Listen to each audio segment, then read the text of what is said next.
کفارہ ادا کیے بغیر میاں بیوی کے درمیان حسب سابق زوجیت کا تعلق چلتا رہے تو اس کی دنیا میں کسی کو خبر نہ ہوگی، لیکن اللہ تعالیٰ تو جانتا ہے۔ تو اس کے لیے کیا ہے کہ وہ اس کے اوپر اس کو فدیہ دینا ہوگا، اور انہوں نے یہ کرنا ہے کہ غلام آزاد کرنا ہے، اور غلام نہ پائے تو 2 مہینے کے پے در پے روزے رکھنے ہیں، اور اگر وہ اس پر بھی قادر نہ ہوں تو 60 مسکینوں کو کھانا کھلائے، یعنی یا تو روزے رکھے اور غلام نہ پائے تو، یا پھر 60 مسکینوں کو کھانا کھلائے۔ 60 مسکینوں کو 60 مسکینوں کو 1 دن بھی کھلائے جا سکتے ہیں، اور ایک کو 60 دن بھی کھلایا جا سکتا ہے۔ یہ حکم اس لیے دیا جا رہا ہے کہ تم اللہ اور اس کے رسول پر ایمان لاؤ۔ یہ اللہ کی مقرر کی ہوئی حدیں ہیں، اور کافروں کے لیے دردناک سزا ہے۔ جو لوگ اللہ اور اس کے رسول صلی اللہ علیہ وسلم کی مخالفت کرتے ہیں وہ اسی طرح ذلیل و خوار کر دیے جائیں گے جس طرح ان سے پہلے کے لوگ ذلیل و خوار کیے جا چکے ہیں۔ ہم نے صاف صاف آیات نازل کر دی ہیں، اور کافروں کے لیے ذلت کا عذاب ہے۔ اس دن یہ ذلت کا عذاب ہونا ہے جب اللہ ان سب کو پھر سے زندہ کر کے اٹھائے گا اور انہیں بتا دے گا کہ وہ کیا کچھ کر کے آئے ہیں۔ وہ بھول گئے ہیں، مگر اللہ نے ان کا سب کیا دھرا گن گن کر محفوظ کر رکھا ہے، اور اللہ ایک ایک چیز پر شاہد ہے۔ جو ایمان لائیں وہ سچے دل سے ایمان لائیں اور مومنوں جیسا رویہ اختیار کریں تو اللہ تعالیٰ ان کو جانتا ہے، انہیں معاف کرے گا۔ الم تر ان اللہ یعلم ما فی السماوات وما فی الارض ما یکون من نجوى ثلاثة الا هو رابعهم ولا خمسة إلا هو سادسهم ولا أدنى من ذلك ولا أكثر إلا هو معهم أينما كانوا ثم ينبئهم بما عملوا يوم القيامة إن الله بكل شيء عليم۔ کیا تم کو خبر نہیں ہے کہ زمین اور آسمانوں کی ہر چیز کا علم اللہ کو ہے؟ کبھی ایسا نہیں ہوتا کہ 3 آدمیوں میں کوئی سرگوشی ہو اور ان کے درمیان چوتھا اللہ نہ ہو، یا 5 آدمیوں میں سرگوشی ہو اور ان کے اندر چھٹا اللہ نہ ہو۔ خفیہ بات کرنے والے خواہ اس سے کم ہوں یا زیادہ، جہاں کہیں بھی ہوں اللہ ان کے ساتھ ہوتا ہے۔ پھر قیامت کے روز وہ ان کو بتا دے گا کہ انہوں نے کیا کچھ کیا ہے۔ اللہ ہر چیز کا علم رکھتا ہے۔ کیا تم نے دیکھا نہیں ان لوگوں کو جنہیں سرگوشیاں کرنے سے منع کر دیا گیا تھا، پھر بھی وہی حرکت کیے جاتے ہیں جس سے انہیں منع کیا گیا تھا۔ یہ لوگ چھپ چھپ کر آپس میں گناہ اور زیادتی اور رسول صلی اللہ علیہ وسلم کی نافرمانی کی باتیں کرتے ہیں، اور جب تمہارے پاس آتے ہیں تو تمہیں اس طریقے سے سلام کرتے ہیں اور کرتے ہیں جس طرح اللہ نے تم پر سلام نہیں کیا ہے۔ مسلسل منافقین کا طرز عمل بتایا جا رہا ہے کہ منافقین جو ہیں وہ بظاہر مسلمانوں کی جماعت میں شامل تھے، مگر اندر ہی اندر انہوں نے اپنا ایک ایسا الگ جتھا بنا رکھا تھا۔ مسلمان جب انہیں دیکھتے تو یہی دیکھتے کہ وہ آپس میں ایک دوسرے کے ساتھ سر جوڑ کر خفیہ سرگوشیاں کرتے ہیں، مسلمانوں کے اندر پھوٹ ڈالنے کی کوششیں کرتے ہیں، اور ایسے منصوبے بناتے ہیں اور افواہیں پھیلاتے رہتے ہیں۔ تو اللہ سب کچھ جانتا ہے۔ اور یہود اور منافقین کا مشترک رویہ یہ تھا کہ کچھ یہودی نبی پاک صلی اللہ علیہ وآلہ وسلم کی محفل اور مجلس میں آتے تو السلام علیکم کی بجائے سامن علیکم کہتے۔ سامن علیکم، سام کا مطلب ہے کہ تم پر موت واقع ہو، اور اس طرح الفاظوں کا الٹ پھیر کر کے کرتے کہ کسی کو پتہ نہ چلے۔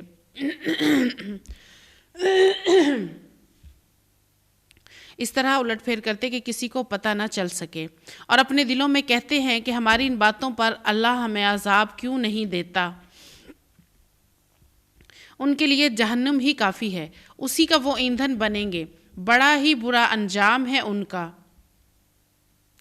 اے لوگو جو ایمان لائے ہو، جب تم آپس میں پوشیدہ بات کرو تو گناہ اور زیادتی اور رسول صلی اللہ علیہ وسلم کی نافرمانی کی باتیں نہیں بلکہ نیکی اور تقوی کی باتیں کرو، اور اس خدا سے ڈرتے رہو جس کے حضور تمہیں حشر میں پیش ہونا ہے۔ کانا پھوسی تو ایک شیطانی کام ہے، اور وہ اس لیے کی جاتی ہے کہ ایمان لانے والے لوگ اس سے رنجیدہ ہوں، حالانکہ بے اذن خدا وہ انہیں کچھ بھی نقصان نہیں پہنچا سکتے، اور مومنوں کو اللہ پر ہی بھروسہ رکھنا چاہیے۔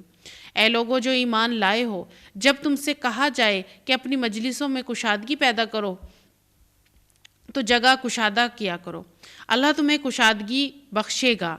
اس میں اللہ اور رسول صلی اللہ علیہ وسلم کی محفل اور مجلس کا ادب بتایا جا رہا ہے کہ آپ صلی اللہ علیہ وسلم کی مجلس میں بیٹھیں تو تہذیب کے ساتھ بیٹھیں، اور جب کوئی نئے لوگ آئیں تو انہیں تھوڑا سا ہٹ کر جگہ دیں آنے والوں کو، اور مجلسوں میں کشادگی پیدا کریں۔ تم میں سے جو لوگ ایمان رکھنے والے ہیں جن کو علم بخشا گیا ہے، اللہ ان کو بلند درجے عطا کرے۔ جو کچھ تم کرتے ہو اللہ کو اس کی خبر ہے۔ اے لوگوں جو ایمان لائے ہو، جب تم رسول صلی اللہ علیہ وسلم سے تخلیہ میں بات کرو تو بات کرنے سے پہلے کچھ صدقہ کرو۔ رسول اللہ صلی اللہ علیہ وسلم سے بات جب کرنے کے لیے آتے تو بلا ضرورت بار بار نبی صلی اللہ علیہ وسلم کو تکلیف دیا کرتے تھے، تو ان پر یہ لازم کر دیا گیا کہ جب نبی اکرم صلی اللہ علیہ وسلم سے علیحدگی میں تخلیہ میں بات کرنی ہو تو پہلے کچھ صدقہ دیا کرو، یہ تمہارے لیے بہتر اور پاکیزہ تر ہے۔ البتہ اگر تم صدقہ دینے کے لیے کچھ نہ پاؤ تو اللہ غفور الرحیم ہے۔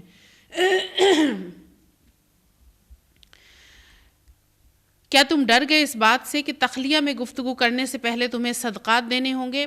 اچھا، اگر تم ایسا نہ کرو اور اللہ نے تم کو اسے معاف کر دیا تو نماز قائم کرتے رہو، زکوٰۃ دیتے رہو، اللہ اور اس کے رسول صلی اللہ علیہ وسلم کی اطاعت کرتے رہو، تم جو کچھ کرتے ہو اللہ اس سے باخبر ہے۔ یہ تھوڑی ہی مدت کے بعد دوسرا حکم نازل ہو گیا اور اس نے صدقے کے وجوب کو منسوخ کر دیا، اور اس سے پتہ چلتا ہے، قتادہ کہتے ہیں کہ ایک دن سے بھی کم مدت تک یہ باقی رہا، پھر منسوخ کر دیا گیا، اور اس میں یہ کہ زیادہ سے زیادہ اس حکم کی جو مدت ہے وہ نہیں بیان کی گئی کہ کتنے دن کے لیے یہ مدت رہی تھی۔ أَلَمْ تَرَ إِلَى الَّذِينَ تَوَلَّوْا قَوْمًا غَضِبَ اللَّهُ عَلَيْهِمْ مَا هُمْ مِنْكُمْ وَلَا مِنْهُمْ وَيَحْلِفُونَ عَلَى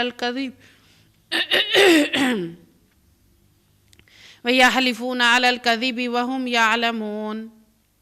کیا تم نے دیکھا ان لوگوں کو جنہوں نے دوست بنایا ایک ایسے گروہ کو جو اللہ کا مغضوب ہے؟ وہ نہ تمہارے ہیں نہ ان کے، اور وہ جان بوجھ کر جھوٹی بات پر قسمیں کھاتے ہیں۔ اللہ نے ان کے لیے سخت عذاب مہیا کر رکھا ہے، بڑے ہی برے کرتوت ہیں جو وہ کرتے ہیں۔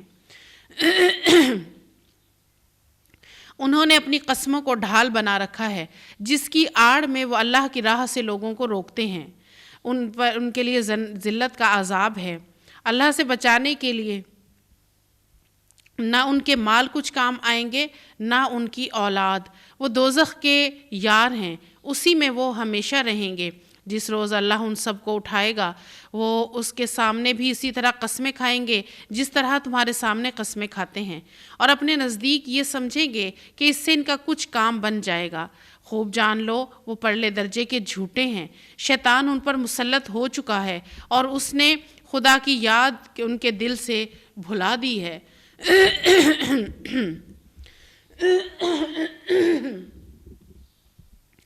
وہ شیطان کی پارٹی کے لوگ ہیں، خبردار رہو شیطان کی پارٹی والے ہی خسارے میں رہنے والے ہیں۔ یقیناً ذلیل ترین مخلوقات میں سے ہیں وہ لوگ جو اللہ اور اس کے رسول کا مقابلہ کرتے ہیں۔ اللہ نے لکھ دیا ہے کہ میں اور میرے رسول ہی غالب ہو کر رہیں گے، فی الواقع اللہ زبردست اور زور آور ہے۔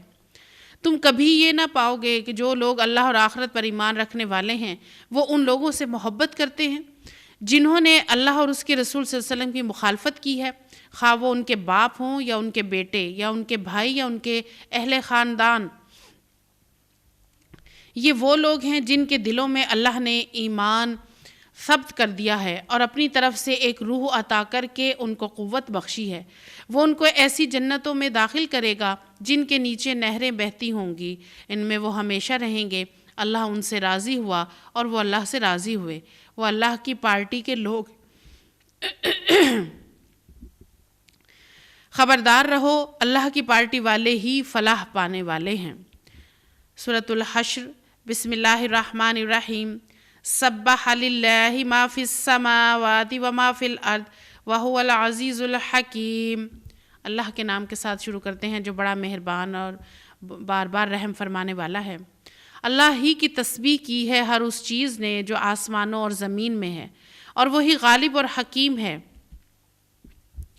وہی ہے جس نے اہل کتاب کافروں کو پہلے ہی حلے میں ان کے گھروں سے باہر نکال دیا۔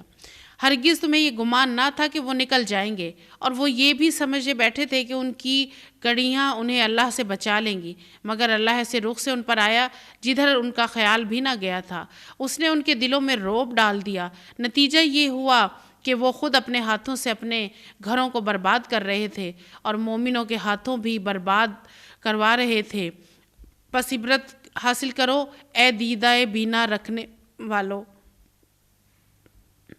اہل کتاب کافروں سے مراد بنی نذیر کا یہودی قبیلہ ہے جو مدینے کے ایک حصے میں رہتا تھا۔ اس قبیلے سے رسول اللہ صلی اللہ علیہ وسلم کا معاہدہ تھا، لیکن اس نے بار بار عہد شکنی کی۔ آخرکار ربیع الاول سن 4 ہجری میں حضور صلی اللہ علیہ وآلہ وسلم نے ان لوگوں کو نوٹس دیا کہ یا تو مدینے سے نکل جاؤ ورنہ جنگ کے لیے تیار ہو جاؤ۔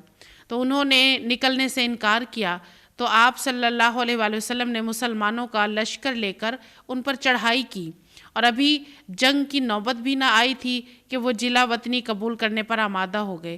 حالانکہ ان کی کڑیاں بڑی مضبوط تھیں اور ان کی تعداد بھی مسلمانوں سے کم نہ تھی، اور جنگی سر و سامان بھی ان کے پاس بہت تھا، لیکن وہ جلا وطنی کے لیے تیار ہو گئے۔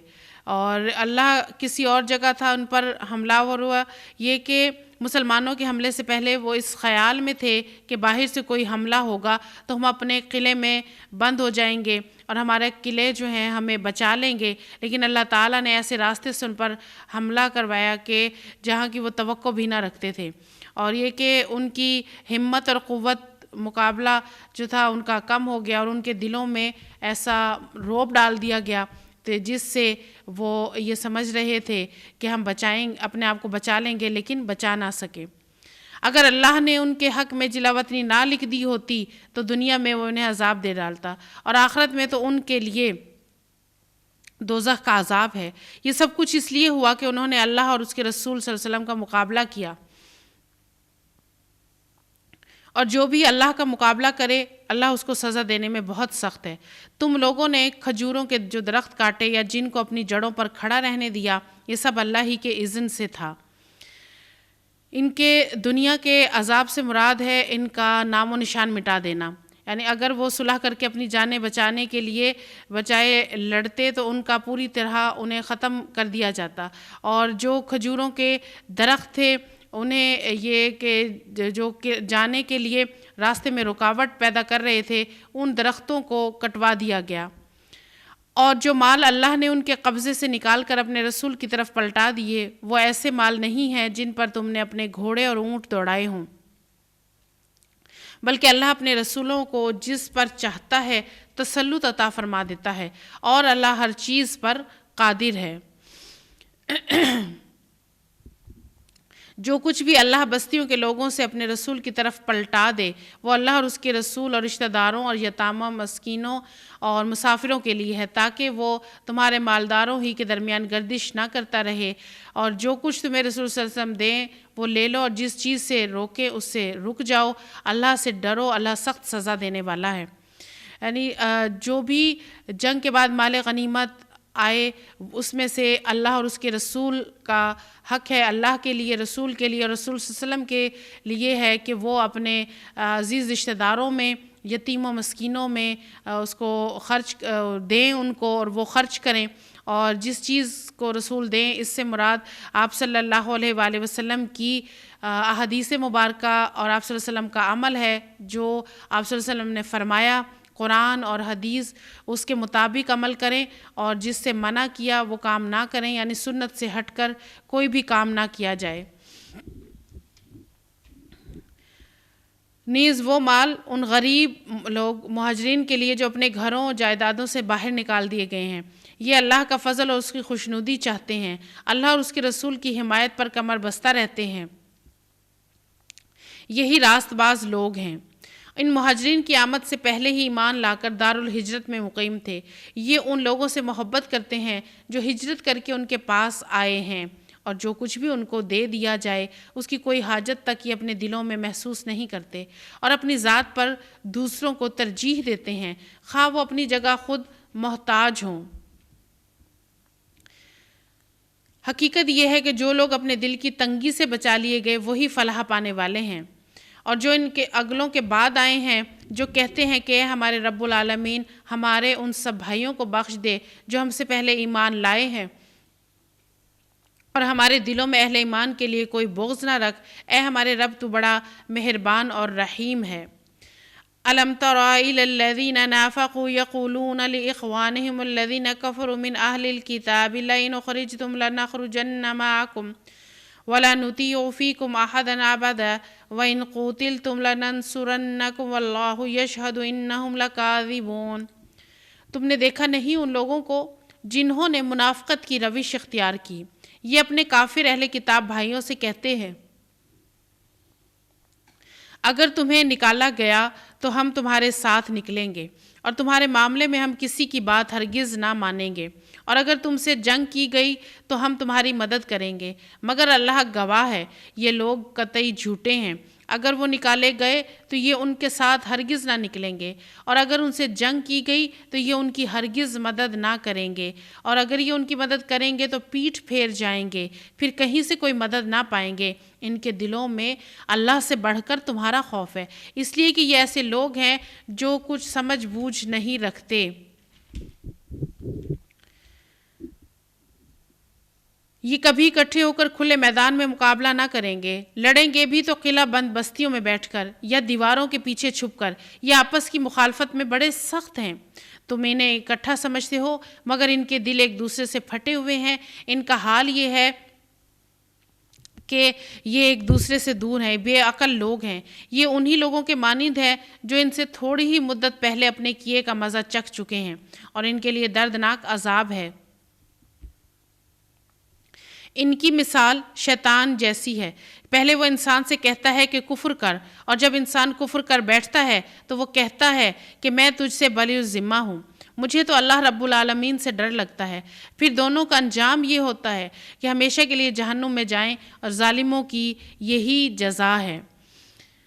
یا ایھا الذین آمنوا اتقوا اللہ ولتنظر نفس ما قدمت لغد واتقوا اللہ ان اللہ خبیر بما تعملون۔ اے لوگو جو ایمان لائے ہو، اللہ سے ڈرو، اور ہر شخص یہ دیکھے کہ اس نے کل کے لیے کیا سامان کیا ہے۔ اللہ سے ڈرتے رہو، اللہ یقیناً تمہارے ان سب اعمال سے باخبر ہے جو تم کرتے ہو۔ ان لوگوں کی طرح نہ ہو جاؤ جو اللہ کو بھول گئے تو اللہ نے انہیں خود اپنا نفس بھلا دیا، یہی لوگ فاسق ہیں۔ اور دوزخ میں جانے والے اور جنت میں جانے والے کبھی یکساں نہیں ہو سکتے، جنت میں جانے والے ہی اصل میں کامیاب ہیں۔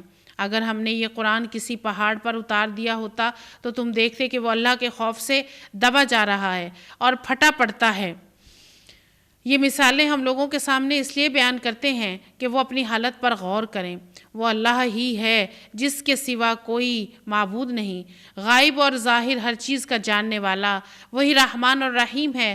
وہ اللہ ہی ہے جس کے سوا کوئی معبود نہیں، وہ بادشاہ ہے نہایت مقدس، سراسر سلامتی، امن دینے والا، نگہبان، سب پر غالب، اپنا حکم بزور نافذ کرنے والا، بڑا ہو کر رہنے والا۔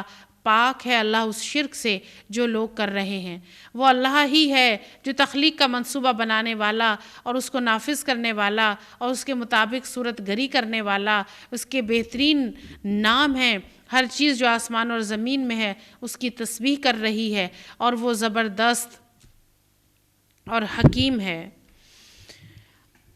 سورۃ الحشر کے آخری رکوع میں اللہ تعالیٰ کے اسماء الحسنی بیان کیے گئے ہیں، اور اللہ تعالیٰ بتاتے ہیں کہ قرآن یہ قرآن اگر پہاڑوں پر نازل کیا جاتا تو تم دیکھتے کہ وہ پہاڑ بھی ہیبت سے پھٹے جاتے اور دب جاتے، گر جاتے۔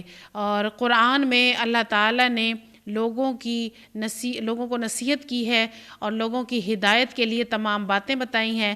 اب انسان کا یہ فرض ہے کہ جس نے عہد الست کر کے اس ذمہ داری کو اٹھا لیا تھا وہ اس کی بات مانے، اور انسانوں میں ایسے ہی لوگ ہیں جو بات نہیں مانتے۔ یا اگر پہاڑوں پر نازل ہوتا تو پہاڑ اس کی ہیبت سے گر جاتے، دب جاتے۔ اور اسماء الحسنی اللہ تعالیٰ کے 99 ناموں میں سے یہاں اسماء الحسنی کے نبی اللہ تعالیٰ کے نام بیان کیے گئے ہیں۔ بسم اللہ الرحمن الرحیم، سورۃ الممتحنہ۔ یا ایہا الذین آمنوا لا تتخذوا عدوی وعدوکم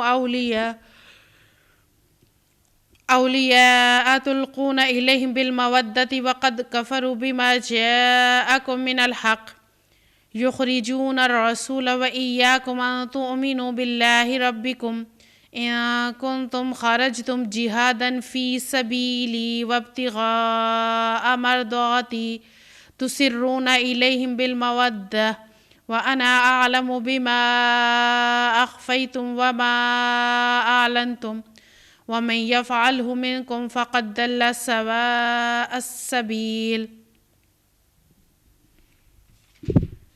اللہ کے نام کے ساتھ جو بڑا مہربان نہایت رحم فرمانے والا ہے۔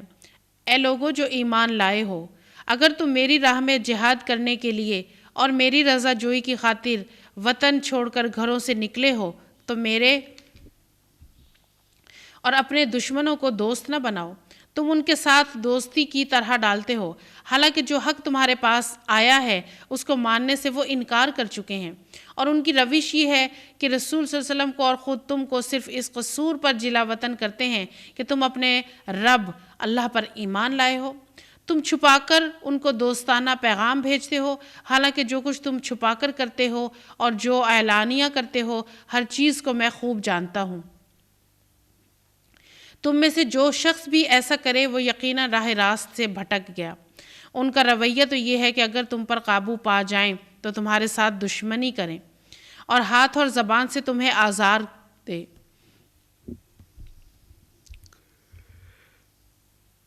وہ تو یہ چاہتے ہیں کہ تم کسی طرح کافر ہو جاؤ۔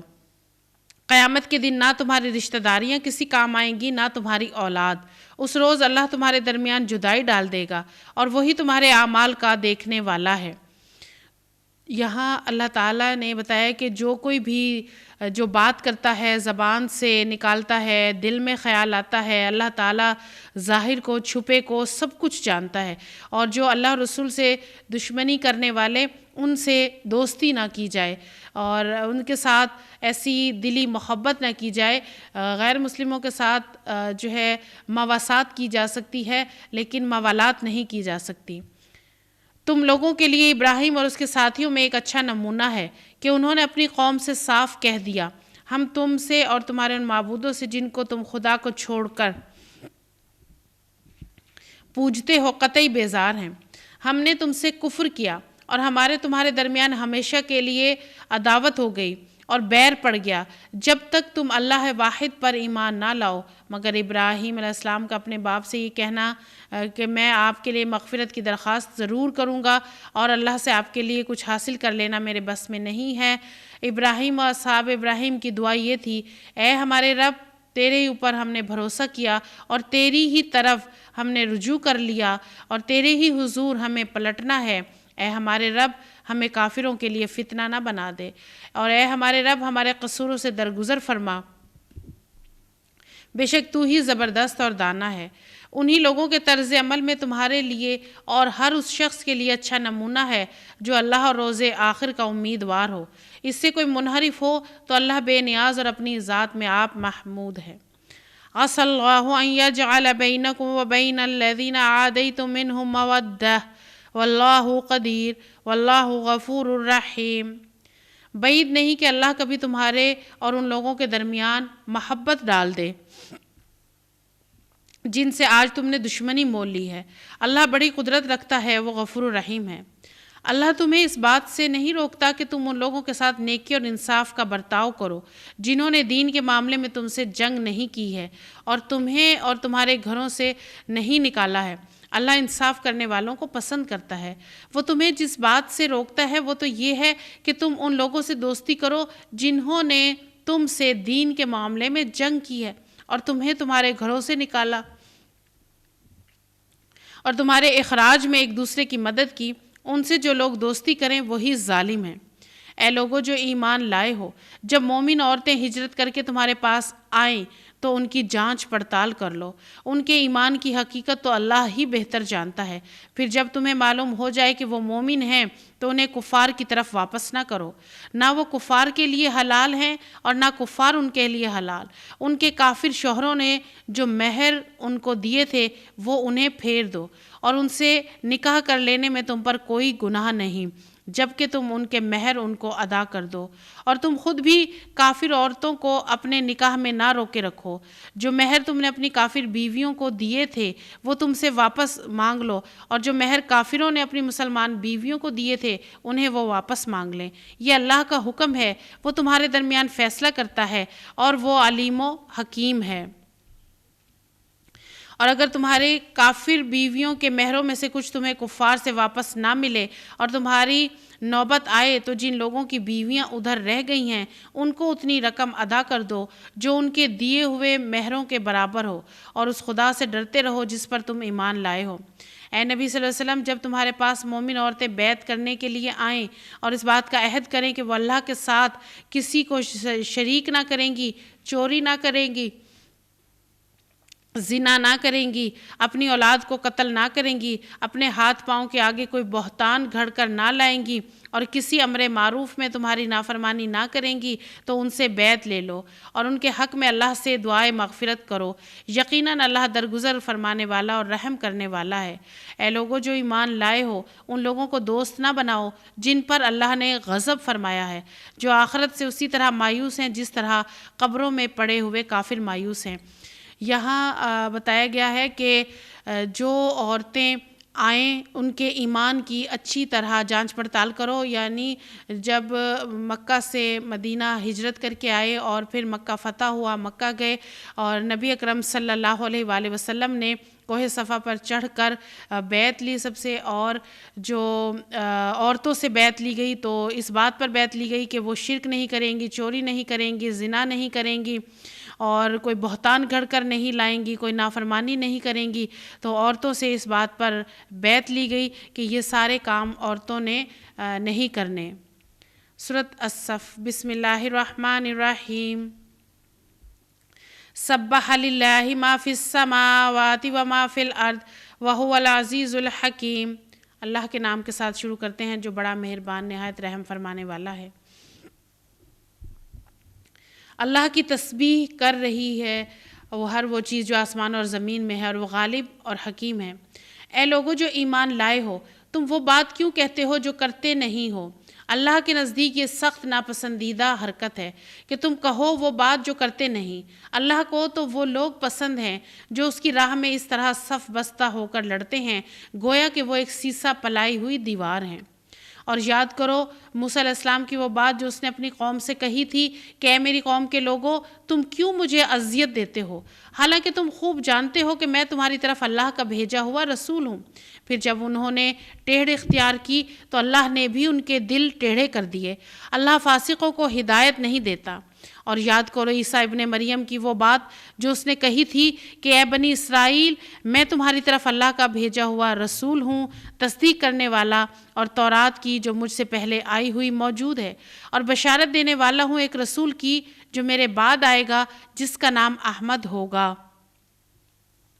مگر جب وہ ان کے پاس کھلی کھلی نشانیاں لے کر آیا تو انہوں نے کہا یہ تو دھوکہ ہے۔ اب بھلا اس شخص سے بڑا ظالم اور کون ہوگا جو اللہ پر جھوٹے بہتان باندھے حالانکہ اسے اسلام کی دعوت دی جا رہی ہو۔ ایسے ظالموں کو اللہ ہدایت نہیں دیا کرتا۔ یہ لوگ اپنے منہ کی پھونکوں سے اللہ کے نور کو بجھانا چاہتے ہیں، اور اللہ کا یہ فیصلہ ہے کہ وہ اپنے نور کو پورا پھیلا کر رہے گا، خواہ کافروں کو کتنا ہی ناگوار ہو۔ وہی تو ہے جس نے اپنے رسول صلی اللہ علیہ وسلم کو ہدایت اور دین حق کے ساتھ بھیجا ہے تاکہ اسے پورے دین پر غالب کر دے، خواہ مشرکین کو یہ کتنا ہی ناگوار ہو۔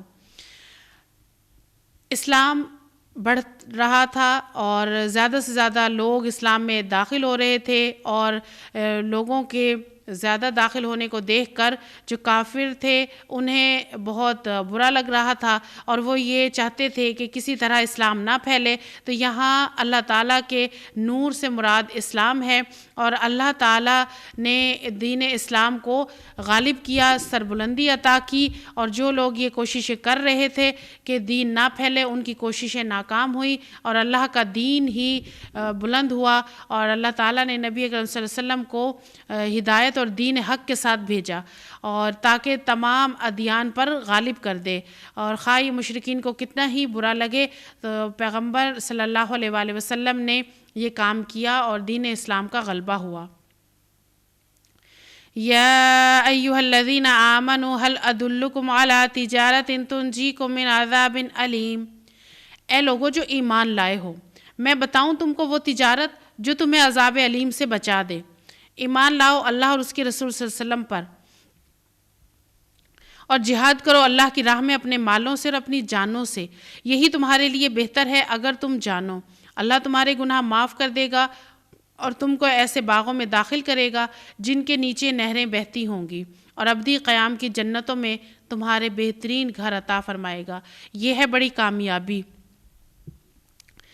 اللہ تعالیٰ نے یہاں تجارت کے بارے میں بتایا کہ تجارت میں ہوتا کیا ہے کہ تجارت میں پہلے اپنا مال لگایا جاتا ہے، پھر اسے فروخت کیا جاتا ہے اور خریدنے والے اس کو خریدتے ہیں۔ تو اسی طرح اللہ تعالیٰ کے ساتھ تجارت کیا ہے کہ ایمان لانا اور جہاد کرنا، اللہ کے رسول صلی اللہ علیہ وسلم کو ماننا، اپنے جان اور مال کو اللہ کی راہ میں لگانا، اور اس تجارت میں اللہ تعالیٰ بہترین کامیابیاں عطا فرمائے گا، اور دوسری چیز جو تم چاہتے وہ بھی تمہیں دے گا، اللہ کی طرف سے نصرت اور قریب ہی میں حاصل ہو جانے والی فتح۔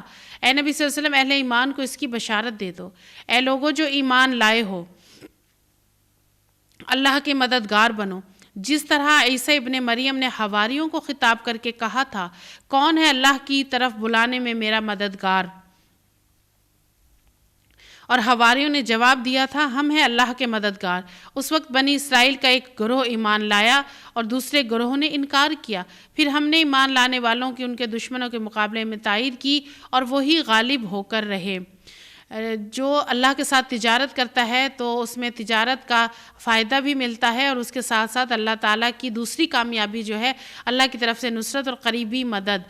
اور قریبی مدد سے مراد یہ کہ مکہ فتح ہوا، مسلمان واپس اپنے ملک میں مکہ میں آئے، اپنے شہر مکہ میں آئے، اور پھر ایمان کی سلامتی کے ساتھ وہاں رہنے کی وجہ سے عمل کرتے رہے، اور عمل کی بنا پر جنت ہے۔ اور جس طرح عیسیٰ علیہ السلام نے حواریوں جب پوچھا تھا کہ کون میرا مددگار بنے گا، تو حواریوں نے کہا تھا، اور حواری کون تھے؟ یہ اس قوم میں سے دھوبی تھے جو میل کچیل کو دھو کر صاف کیا کرتے تھے، اور سب سے پہلے یہ گروہ ایمان لایا تھا، اور ایمان لانے والے ہی پھر غالب رہتے ہیں۔ سورہ جمعہ۔ بسم اللہ الرحمن الرحیم۔ یسبح للہ ما فی السماوات وما فی الارض الملک القدوس العزیز الحکیم۔ اللہ کے نام کے ساتھ شروع کرتے ہیں جو بے انتہا مہربان اور بار بار رحم فرمانے والا ہے۔ اللہ کی تسبیح کر رہی ہے ہر وہ چیز جو آسمانوں میں ہے اور ہر وہ چیز جو زمین کی میں۔ بادشاہ ہے نہایت مقدس، زبردست اور حکیم۔ وہی ہے جس نے امیوں کے اندر ایک رسول خود انہی میں سے اٹھایا جو انہیں اس کی آیات سناتا ہے، ان کی زندگی سنوارتا ہے اور ان کو کتاب اور حکمت کی تعلیم دیتا ہے۔ حالانکہ اس سے پہلے وہ کھلی گمراہی میں پڑے ہوئے تھے، اور اس رسول صلی اللہ علیہ وسلم کی بعثت ان دوسرے لوگوں کے لیے بھی ہے جو ان سے نہیں ملے ہیں۔ اللہ زبردست اور حکیم ہے۔ یہ اس کا فضل ہے، جسے چاہتا ہے دیتا ہے، اور وہ بڑا فضل فرمانے والا ہے۔ جن لوگوں کو تورات کا حامل بنایا گیا تھا مگر انہوں نے اس کا بار نہ اٹھایا، ان کی مثال اس گدھے کی سی ہے جس پر کتابیں لدی ہوئی ہوں۔ اس سے بھی زیادہ بری مثال ہے ان لوگوں کی جنہوں نے اللہ کی آیات کو جھٹلایا ہے۔ ایسے ظالموں کو اللہ ہدایت نہیں دیا کرتا۔ یہاں اللہ تعالیٰ نے بتایا کہ اس کا فضل ہے، اور فضل کیا ہے کہ رسول صلی اللہ علیہ وسلم کو مبعوث کیا، اور رسول صلی اللہ علیہ وسلم بھی وہ کہ جنہوں نے 4 کام کیے: قرآن پڑھ کر سنایا، سمجھایا، عمل کر کے دکھایا، اور نرمی کے ساتھ معاملہ کیا، اور رسول صلی اللہ علیہ وسلم نے ان کو عمل کا طریقہ بتایا، اور ان لوگوں کی مثال ایسی ہے اور یہ رسول صلی اللہ علیہ وسلم جو ہیں امیوں میں سے، یعنی انہی میں سے، عرب میں سے ہی رسول کو مبعوث فرمایا، اور جو لوگ پہلے سے تورات کے جاننے والے تھے ان کا حال یہ تھا کہ وہ نہ مانے، اور نہ ماننے والوں کی مثال ایسی ہے جیسے گدھے کی. گدھے کے اوپر اگر کتابیں رکھ دی جائیں اور وہ بوجھ کو تو اٹھا کر چلا جائے گا، مگر نہ وہ سمجھ سکتا ہے، نہ اسے معلوم ہے کہ ان کتابوں میں کیا لکھا ہوا ہے. اور جو لوگ اللہ کی آیات کو جھٹلا دیتے ہیں، یعنی پڑھنے کے بعد، سمجھنے کے بعد عمل نہیں کرتے، تو ان کی مثال ان سے بھی بڑھ کر ہے، اور ایسے ظالموں کو پھر اللہ کسی طرح ہدایت نہیں دیا کرتا. ان سے کہو اے لوگو جو یہودی بن گئے ہو، اگر تمہیں یہ گھمنڈ ہے کہ باقی سب لوگوں کو چھوڑ کر بس تم ہی اللہ کے چہیتے ہو تو موت کی تمنا کرو. اگر تم اپنے الزام میں سچے ہو، لیکن یہ ہرگز اس کی تمنا نہ کریں گے اپنے کرتوتوں کی وجہ سے جو یہ کر چکے ہیں، اور اللہ ان ظالموں کو خوب جانتا ہے. ان سے کہو جس موت سے تم بھاگتے ہو تمہیں آ کر رہے گی، پھر تم اس کے سامنے پیش کیے جاؤ گے جو پوشیدہ اور ظاہر کا جاننے والا ہے. یہودی اپنے آپ کو سمجھتے تھے کہ ہم تو چونکہ پیغمبروں کی اولاد سے ہیں اور ہم تو جنت میں جائیں گے اور ہمیں تو کوئی سزا نہیں. تو اسی کے بارے میں کہا گیا کہ اگر تم یہ سمجھتے ہو تو پھر تم اپنے لیے موت کی تمنا کرو، اور یہ کبھی بھی موت کی تمنا نہ کریں گے کیونکہ یہ تو ہزاروں سال جینے کی تمنا کرتے ہیں اور موت سے تو ڈرتے ہیں، اور انہیں موت ضرور آ کر رہے گی، اور وہ تمہیں بتا دے گا کہ تم کیا کچھ کرتے رہے ہو. یا ایھا الذین آمنوا اذا نودی للصلاۃ من یوم الجمعۃ فاسعوا الی ذکر اللہ وذروا البیع ذلکم خیر لکم ان کنتم تعلمون. اے لوگو جو ایمان لائے ہو، وہ جب پکارا جائے نماز کے لیے جمعہ کے دن تو اللہ کے ذکر کی طرف دوڑو اور خرید و فروخت چھوڑ دو، یہ تمہارے لیے زیادہ بہتر ہے اگر تم جانو. پھر جب نماز پوری ہو جائے تو زمین میں پھیل جاؤ اور اللہ کا فضل تلاش کرو، اور اللہ کو کثرت سے یاد کرتے رہو، شاید کہ تمہیں فلاح نصیب ہو جائے.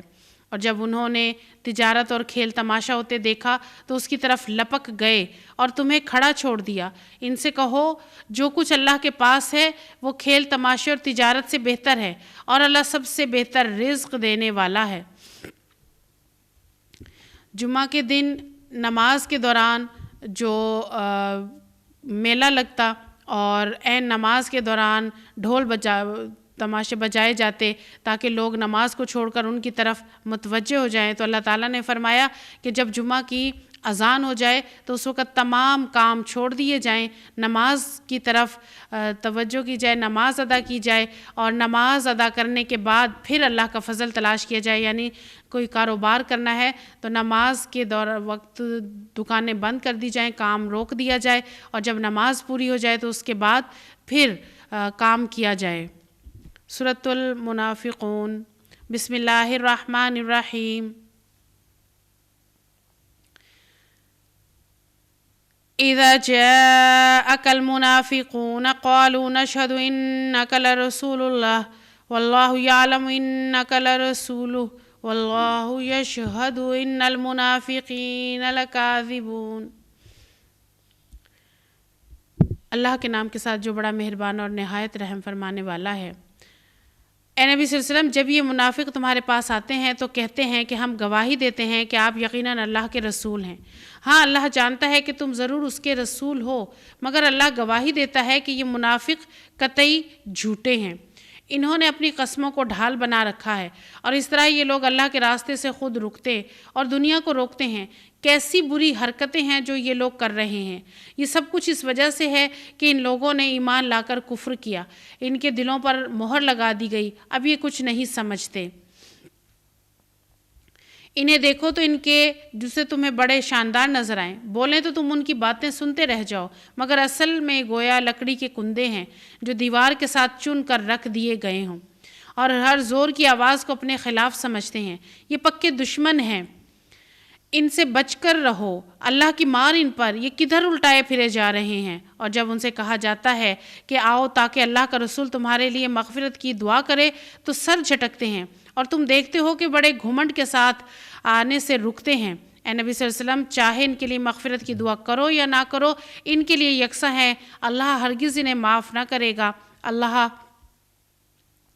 فاسق لوگوں کو ہرگز ہدایت نہیں دیتا۔ منافقین جو ہیں اپنے دلوں میں جو کچھ چھپائے رکھتے تھے اور سمجھتے تھے کہ ہمارے اندر جو کچھ ہے باہر کسی کو نہیں معلوم، لیکن اللہ تعالیٰ تو جانتا ہے، اور یہ ایسی ایسی قسمیں کھایا کر یقین دلایا کرتے تھے کہ ہم تمہارے ساتھ ہیں، اور یہ قسموں کو ڈھال بنایا کرتے تھے۔ انہی حرکات کی وجہ سے اللہ تعالیٰ نے ان پر مہر لگا دی، اور انہیں کچھ سمجھ نہیں آتا، اور بظاہر یہ نظر آتے ہیں کہ ان کے پاس مال و دولت ہے، بڑے شاندار ان کے محلات، اور یہ سمجھتے ہیں کہ ہم جو مرضی کرتے رہیں، ہمیں تو سب کچھ مل رہا ہے۔ تو یہ اس طرح ہے کہ ان کی صرف اپنے خیالات ہیں جو یہ سمجھتے ہیں کہ ہم جو مرضی کرتے رہیں ہمیں سب کچھ مل تو رہا ہے، اور یہ ہر زور کی آواز کو سن کر کانپ جاتے ہیں، یعنی اندر سے یہ بڑے کمزور ہیں، ڈرتے ہیں، مگر بظاہر اپنے آپ کو بڑا طاقتور ظاہر کرتے ہیں، اور یہ سمجھتے ہیں کہ ہم جو مرضی کرتے رہیں کسی کو پتہ نہیں چلے گا، اللہ کو سب معلوم ہے۔ اور اللہ کے رسول صلی اللہ علیہ وسلم کو کہا گیا کہ ان کے لیے آپ بے شک مغفرت کی دعائیں کریں، لیکن یہ انہیں اللہ تعالیٰ معاف نہ کرے گا، کیونکہ اندر سے یہ منافق جو ہے فاسق ہی ہیں۔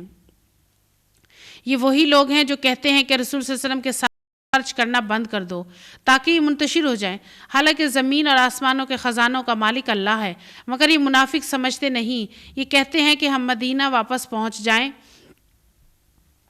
تو جو عزت والا ہے وہ ذلیل کو وہاں سے نکال باہر کرے گا، حالانکہ عزت تو اللہ اور اس کے رسول اور مومنین کے لیے ہے، مگر یہ منافق جانتے نہیں۔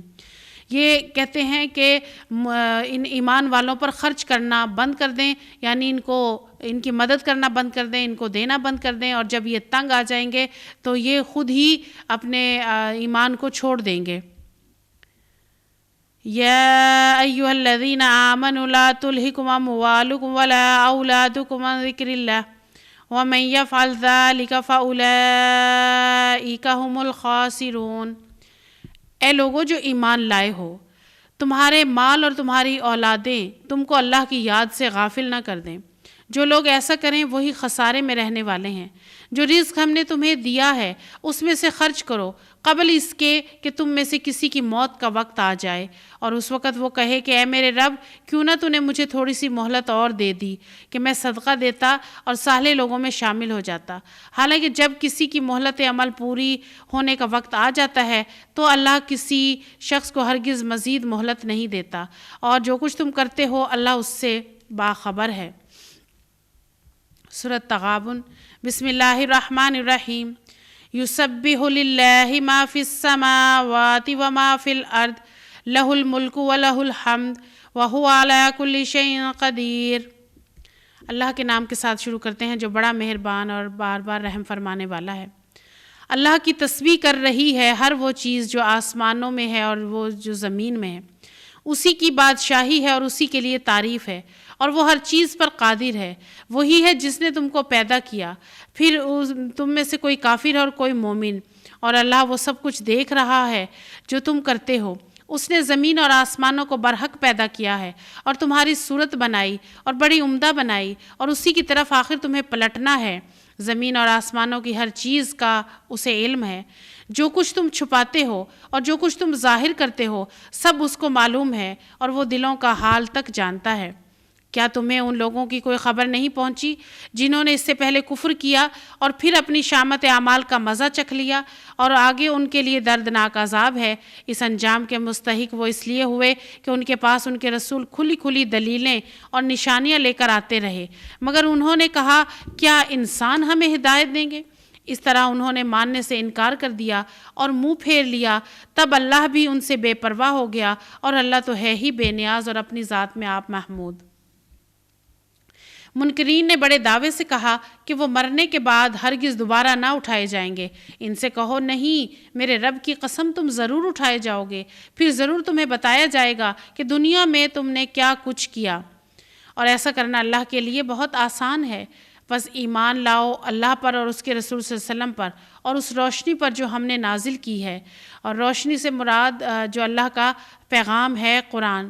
جو کچھ تم کرتے ہو اللہ اس سے باخبر ہے، اور جس کا تمہیں اس روز پتہ چل جائے گا جب اجتماع کے دن وہ سب کو اکٹھا کرے گا۔ وہ دن ہوگا ایک دوسرے کے مقابلے میں لوگوں کی ہار جیت کا۔ جو اللہ پر ایمان لایا ہے، نیک عمل کرتا ہے، اللہ اس کے گناہ جھاڑ دے گا اور اسے ایسی جنتوں میں داخل کرے گا جن کے نیچے نہریں بہتی ہوں گی۔ یہ لوگ ہمیشہ ہمیشہ ان میں رہیں گے، یہی بڑی کامیابی ہے۔ اور جن لوگوں نے کفر کیا ہے، ہماری آیات کو جھٹلایا ہے، وہ دوزخ کے باشندے ہوں گے جس میں وہ ہمیشہ رہیں گے، اور وہ بدترین ٹھکانہ ہے۔ قیامت کا دن، جو فیصلے کا دن، ہار جیت کا دن ہے، اس دن اللہ تعالیٰ بتائے گا کہ کس نے کیا کیا، کس کے اعمال کیسے تھے۔ ما اصاب من مصیبت الا باذن اللہ ومن یؤمن باللہ یہدی قلبہ واللہ بکل شیء علیم۔ کوئی مصیبت کبھی نہیں آتی مگر اللہ کے اذن سے ہی آتی ہے۔ جو شخص اللہ پر ایمان رکھتا ہو، اللہ اس کے دل کو ہدایت بخشتا ہے۔ اللہ کو ہر چیز کا علم ہے۔ اللہ کی اطاعت کرو اور رسول صلی اللہ علیہ وسلم کی اطاعت کرو، لیکن اگر تم اطاعت سے منہ موڑتے ہو تو ہمارے رسول پر صاف صاف حق پہنچا دینے کے سوا کوئی ذمہ داری نہیں ہے۔ اللہ وہ ہے جس کے سوا کوئی خدا نہیں، لہٰذا ایمان لانے والوں کو اللہ پر ہی بھروسہ رکھنا چاہیے۔ اے لوگوں جو ایمان لائے ہو، تمہاری بیویوں اور تمہاری اولاد میں سے بعض تمہارے دشمن ہیں، ان سے ہوشیار رہو، اور اگر تم عفو و درگزر سے کام لو اور معاف کر دو تو اللہ غفور الرحیم ہے۔ تمہارے مال اور تمہاری اولاد تو ایک آزمائش ہیں، اور اللہ ہی ہے جس کے پاس بڑا اجر ہے۔ لہٰذا جہاں تک تمہارے بس میں ہو اللہ سے ڈرتے رہو، اور سنو، اطاعت کرو، اپنے مال خرچ کرو، یہی تمہارے لیے بہتر ہے۔ جو اپنے دل کی تنگی سے محفوظ رہ گئے، بس وہی فلاح پانے والے ہیں۔ اگر تم اللہ کو قرض حسن دو تو تمہیں کئی گنا بڑھا کر دے گا اور تمہارے قصوروں سے معاف کرے گا۔ اللہ بڑا قدردان اور بردبار ہے، حاضر اور غائب ہر چیز کو جانتا ہے، زبردست اور دانا ہے۔ سورۃ الطلاق۔ بسم اللہ الرحمن الرحیم۔ یا ایہا النبی اذا طلقتم النساء فطلقوہن لعدتہن واحصوا العدہ واتقوا اللہ ربکم لا تخرجوہن من بیوتہن ولا یخرجن الا ان یأتین بفاحشۃ مبینہ وتلک حدود اللہ ومن یتعد حدود اللہ فقد ظلم نفسہ لا تدری لعل اللہ یحدث بعد ذلک امرا۔ اللہ کے نام کے ساتھ شروع کرتے ہیں جو بڑا مہربان اور نہایت رحم فرمانے والا ہے۔ اے نبی صلی اللہ علیہ وآلہ وسلم، جب تم لوگ عورتوں کو طلاق دو تو انہیں ان کی عدت کے لیے طلاق دیا کرو، اور عدت کے زمانے کا ٹھیک ٹھیک شمار کرو۔ اللہ سے ڈرو جو تمہارا رب ہے۔ زمانہ عدت میں نہ تم انہیں ان کے گھروں سے نکالو اور نہ وہ خود نکلیں، الا یہ کہ وہ کسی صریح برائی کی مرتکب ہوں۔ یہ اللہ کی مقرر کردہ حدیں ہیں، اور جو کوئی اللہ کی حدوں سے تجاوز کرے گا وہ اپنے پر خود ظلم کرے گا۔ تم نہیں جانتے، شاید اس کے بعد اللہ موافقت کی کوئی صورت پیدا کر دے، پھر جب وہ اپنی عدت کی مدت کے خاتمہ پر پہنچیں تو انہیں بھلے طریقے سے اپنے نکاح میں روک رکھو یا بھلے طریقے پر ان سے جدا ہو جاؤ، اور دو ایسے آدمیوں کو گواہ بنا لو جو تم میں سے صاحب عدل ہوں، اور اے گواہ بنانے والوں، گواہی ٹھیک ٹھیک اللہ کے لیے ادا کرو۔ یہ باتیں ہیں جن کی تم لوگوں کو نصیحت کی جاتی ہے، ہر اس شخص کو جو اللہ اور آخرت کے دن پر ایمان رکھتا ہو۔ جو کوئی اللہ سے ڈرتے ہوئے کام کرے گا، اللہ اس کے لیے مشکلات سے نکلنے کا کوئی راستہ پیدا کر دے گا۔ عورتوں کو طلاق دینے کے بارے میں بتایا کہ جو طلاق کی عدت ہے، عدت کے دوران جو ہے طلاق دینے کے بعد طلاق کی جو عدت ہے، پہلا مہینہ، دوسرا مہینہ اور تیسرا مہینہ، اور طلاق رجعی رجوع کا حق ہے، اور جب 2 مہینے رجوع نہ ہو تو طلاق بائنہ ہے، اور اگر چاہو تو انہیں روک کے رکھو، یعنی اگر طلاق رجوع کر لیا تو اس کے دوران اس کو رکھو، اور اگر طلاق ہو گئی تو طلاق کے بعد بھی جب انہیں جانا ہو تو انہیں کچھ دے دلا کر رخصت کرو اور انہیں تنگ نہ کرو، اور اس پر بھی گواہ بنا لو، گواہ مقرر کرو، اور جو اللہ سے ڈرتے ہوئے کام کرے گا تو اللہ تعالیٰ ان کے لیے کوئی موافقت کی صورت پیدا کر دے گا، اور ایسے راستے سے رزق دے گا جدھر اس کا گمان بھی نہ ہو۔ جو اللہ پر بھروسہ کرے اس کے لیے کافی ہے، اللہ اپنا کام پورا کر کے رہتا ہے، اللہ نے ہر چیز کے لیے ایک تقدیر مقرر کر رکھی ہے۔ اور تمہاری عورتوں میں سے جو حیض سے مایوس ہو چکی ہوں، ان کے معاملے میں اگر تم لوگوں کو کوئی شک لاحق ہے، تمہیں معلوم ہو کہ ان کی عدت 3 مہینے ہے، اور یہی حکم ان کا ہے جنہیں ابھی حیض نہ آیا ہو، اور حاملہ عورتوں کی عدت کی حد یہ ہے کہ ان کا وضع حمل ہو جائے۔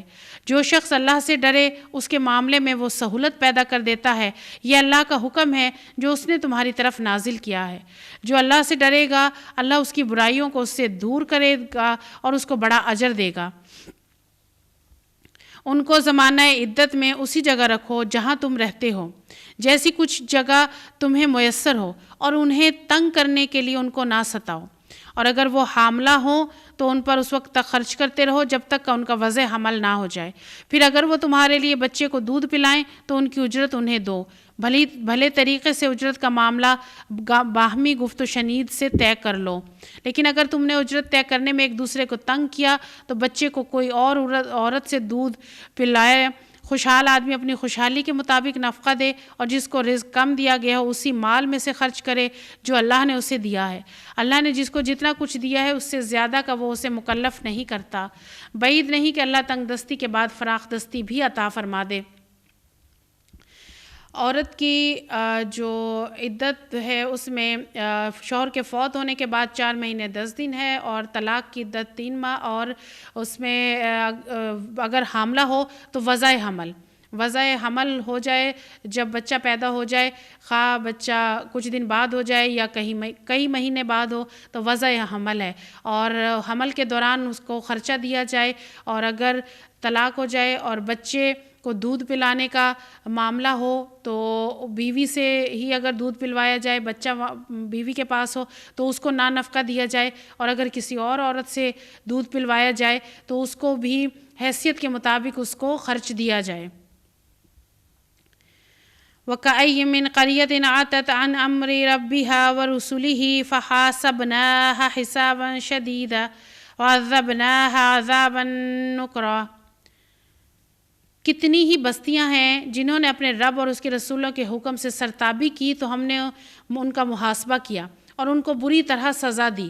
انہوں نے اپنے کیے کا مزہ چکھ لیا اور ان کا انجام نقصان ہی رہا۔ اللہ نے ان کے لیے سخت عذاب مہیا کر رکھا ہے۔ بس اللہ سے ڈرو اے صاحب عقل لوگو جو ایمان لائے ہو۔ اللہ نے تمہاری طرف ایک نصیحت نازل کر دی ہے، ایک ایسا رسول جو تم کو اللہ کی صاف صاف ہدایات دینے والی آیات سناتا ہے تاکہ ایمان لانے والوں اور نیک عمل کرنے والوں کو تاریکیوں سے نکال کر روشنی میں لے آئے۔ جو کوئی اللہ پر ایمان لائے اور نیک عمل کرے اللہ اسے ایسی جنتوں میں داخل کرے گا جن کے نیچے نہریں بہتی ہوں گی، یہ لوگ ان میں ہمیشہ ہمیشہ رہیں گے۔ اللہ نے ایسے شخص کے لیے بہترین رزق رکھا ہے۔ اللہ وہ ہے جس نے 7 آسمان بنائے اور زمین کی قسم سے بھی انہی کے مانند، اور ان کے درمیان حکم نازل ہوتا رہتا ہے۔ یہ بات تمہیں اس لیے بتائی جا رہی ہے تاکہ تم جان لو کہ اللہ ہر چیز پر قدرت رکھتا ہے اور اللہ کا علم ہر چیز پر محیط ہے۔ سورۃ التحریم۔ بسم اللہ الرحمن الرحیم۔ یا ایہا النبی لم تحرم ما احل اللہ لک تبتغی مرضات ازواجک واللہ غفور الرحیم۔ اللہ کے نام کے ساتھ شروع کرتے ہیں جو بڑا مہربان اور نہایت رحم فرمانے والا ہے۔ اے نبی صلی اللہ علیہ وسلم، تم کیوں اس چیز کو حرام کرتے ہو جو اللہ نے تمہارے لیے حلال کی ہے؟ کیا تم اس لیے کہ اپنی بیویوں کی خوشی چاہتے ہو؟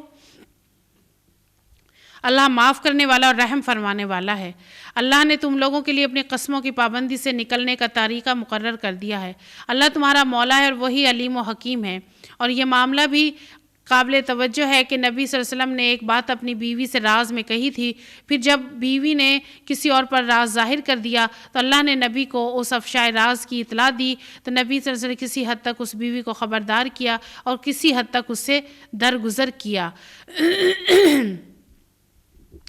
سورۃ التحریم میں بتایا گیا ہے کہ نبی اکرم صلی اللہ علیہ وآلہ وسلم عصر کے بعد تمام ازواج مطہرات کے حجروں میں جایا کرتے تھے ان کا حال معلوم کرنے کے لیے، اور جب حضرت زینب کے حجرہ مبارک میں گئے اور انہیں شہد پلایا اور وہاں کچھ دیر لگ گئی، تو اس سے دوسری ازواج مطہرات نے کہا کہ آپ نے شہد نہیں پینا اور اس میں مغافیر کی بو آتی ہے، تو آپ صلی اللہ علیہ وسلم نے کہا کہ میں آئندہ یہ نہیں پیوں گا، تو اللہ تعالیٰ نے یہ آیت مبارکہ نازل فرما دی کہ تم اپنے اوپر اس چیز کو کیوں حرام کرتے ہو جسے اللہ نے حلال کیا ہے، یعنی شہد پینے سے اپنے آپ کو کیوں روکتے ہو۔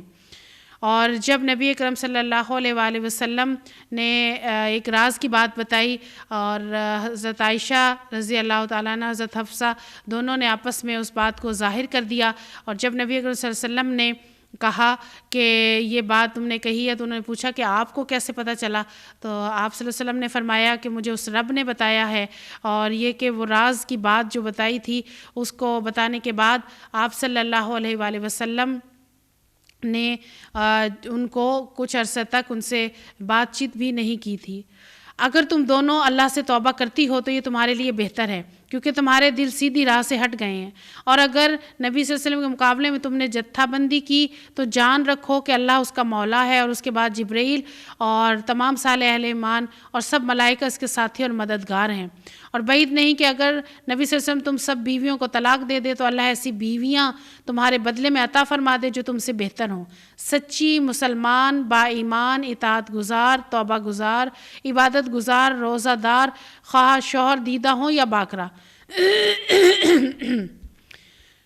جب راز کی بات بتا دی تھی تو اس کے بعد آپ صلی اللہ علیہ وسلم بات نہیں کر رہے تھے، اور لوگ صحابہ کرام یہ سمجھ رہے تھے کہ شاید علیحدگی ہو گئی ہے، اور حضرت عائشہ کو، حضرت حفصہ کو، حضرت عمر، حضرت بکر صدیق رضی اللہ عنہ نے بھی بڑا ڈانٹا تھا اور یہ کہا تھا کہ تم لوگ کیا سمجھتے ہو کہ اگر تمہاری جگہ اللہ تعالیٰ اور بیویاں دے تو وہ بھی اطاعت گزار ہوں گی، فرما بردار ہوں گی۔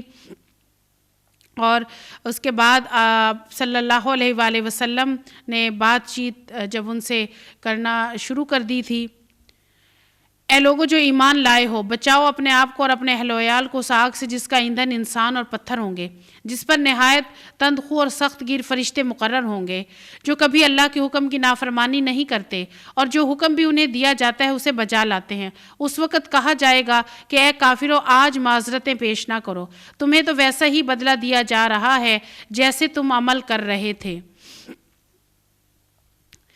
ایمان والوں کو بتایا جا رہا ہے کہ اپنے آپ کو اور اپنے اہل و عیال کو آگ سے بچاؤ، اور آگ سے مراد یہ کہ جو آگ جو ہے بہت تیزی کے ساتھ جلا دیتی ہے، اور جس طرح شیاطین کے بارے میں ہے کہ شیطان کو کیونکہ وہ آگ سے بنے ہیں جن، اور ان پر آگ کیسے اثر کرے گی، تو اس کی مثال اسی طرح ہے کہ اگر انسان مٹی سے بنا ہے اور مٹی کا ڈھیلا مارا جائے تو اس سے تکلیف ہوتی ہے، تو اسی طرح آگ سے جو ہے تکلیف ہوگی ان کو بھی، اور انسان اگر اپنے آپ کو اور اپنے گھر والوں کو اللہ کے احکامات کے پابند نہیں بنائے گا تو اس آگ میں ڈالا جائے گا، اور آگ جو جہنم ہے اس کے کارندے، اس پر فرشتے مقرر ہیں، اور جو جہنم کے کارندے ہیں وہ اپنا کام کرتے رہیں گے۔ یا ایھا الذین آمنوا توبوا الی اللہ توبۃ نصوحا عسى ربكم ان يكفر عنكم سيئاتكم ويدخلكم جنات تجري من تحتها الانهار يوم لا يخزي الله النبي والذين آمنوا معه نورهم يسعى بين أيديهم وبأيمانهم يقولون ربنا أتمم لنا نورنا واغفر لنا إنك على كل شيء قدير۔ اے لوگو جو ایمان لائے ہو، اللہ سے توبہ کرو، خالص توبہ۔ بعید نہیں کہ اللہ تمہاری برائیاں دور کر دے اور تمہیں ایسی جنتوں میں داخل فرما دے جن کے نیچے نہریں بہہ رہی ہوں گی۔ یہ وہ دن ہوگا جب اللہ اپنے نبی کو اور ان لوگوں کو جو اس کے ساتھ ایمان لائے ہیں رسوا نہ کرے گا۔ ان کا نور ان کے آگے آگے اور ان کے دائیں جانب دوڑ رہا ہوگا، اور وہ کہہ رہے ہوں گے کہ اے ہمارے رب، ہمارا نور ہمارے لیے مکمل کر دے اور ہم سے درگزر فرما، تو ہر چیز پر قدرت رکھتا ہے۔ اے نبی صلی اللہ علیہ وسلم، کفار اور منافقین سے جہاد کرو اور ان کے ساتھ سختی سے پیش آؤ، ان کا ٹھکانہ جہنم ہے اور وہ بہت برا ٹھکانہ ہے۔ اللہ کافروں کے معاملے میں نوح اور لوط کی بیویوں کو بطور مثال پیش کرتا ہے، اور ہمارے 2 صالح بندوں کی زوجیت میں تھیں مگر انہوں نے اپنے شوہروں سے خیانت کی اور وہ اللہ کے مقابلے میں ان کے کچھ بھی کام نہ آ سکے۔ ان سے کہہ دیا گیا کہ جاؤ، آگ میں جانے والوں کے ساتھ تم بھی چلی جاؤ۔ اور اہل ایمان کے معاملے میں اللہ فرعون کی بیوی کی مثال پیش کرتا ہے۔ اللہ تعالیٰ نے توبہ کے بارے میں فرمایا کہ موت کے آنے سے پہلے پہلے توبہ کر لی جائے تو اللہ تعالیٰ معاف فرما دیتا ہے، اور وہ توبہ قابل قبول نہیں کہ موت کو دیکھ کر، جیسے فرعون نے پانی کو دیکھ کر، موت کو دیکھ کر توبہ کی، وہ توبہ قابل قبول نہیں۔